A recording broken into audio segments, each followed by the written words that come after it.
Նոյեմբերի 20-ից 30-ը սալիկների նշված տեսականին ձեռք բերեք իդեալ համակարգից 1 քառակուսի մետրը սկսած ընդամենը 1100 դրամից։ Սև ուրբաթ, ուրեմն իդեալ։ Ես իմ հարցն չեսնեմ, գնանք առաջ։ Գիտեք, որ հասարակության մեջ շատ է այն տեսակետը, որ հիմա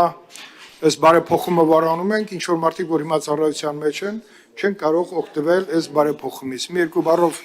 սա էլ թվաբանությամբ բացատրեք ու անցնենք առաջ։ Հարգելի գործընկերներ, սիրելի հայրենակիցներ, քանի որ մտահոգ քաղաքացիները շատ են այս մասով, ես ուզում եմ նշել, որ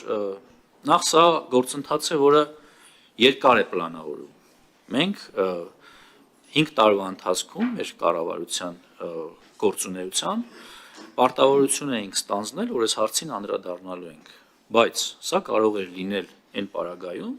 եթե գլխավոր շտաբը տար համապատասխան եզրակացություն, այն է դրական եզրակացություն, որը կախված է մեր պայմանագրայինների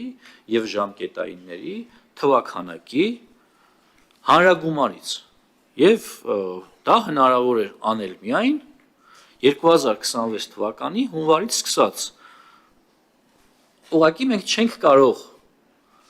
ավելի վաղ դա անել, արդեն ուշ է նախ անելը, եւ երկրորդը տալ հետադարձ ուժ օրենքին, որ դա տարածվի մնացածի վրա, կարծում եմ, այստեղ որևէ անարդար բան չկա, մենք խոսում ենք հունվարի 1-ից ընդունվող օրենքի մասին, որը կտարածվի այդ օրից հետո ծառայության անցնողներին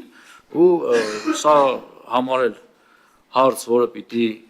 դարձնենք հանրային մեծ քննարկման ու բոլորին զորացնենք, մենք չենք կարող ամբողջ բանակը զորացրել։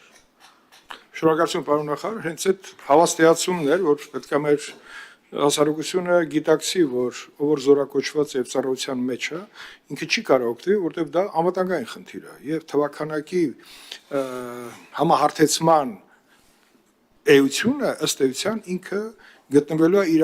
խիստ տրամաբանության մեջ։ Առավել եւս, պարոն Խոչարյան, մենք արդեն ձեր օգնությամբ էական փոփոխություններ ենք արել գործող զինծառայողների արձակուրդների երթման արարողությունից հետո տրվող արձակուրդ դարձրել ենք 30 օր։ Դրան գումարած այդ մարդկանց դրական պահվածքի ծառայության բերումով կարող են լինել խրախուսական արձակուրդներ։ Նկատի ունեմ այնպես չի, որ գործող զինծառայողների համար որևէ դրական բան չեն կարել։ Արել ենք ու կարծում եմ սա այն հնարավորն էր, որ կարող էինք անել։ Շնորհակալ եմ։ Շնորհակալություն, պարոն նախարար։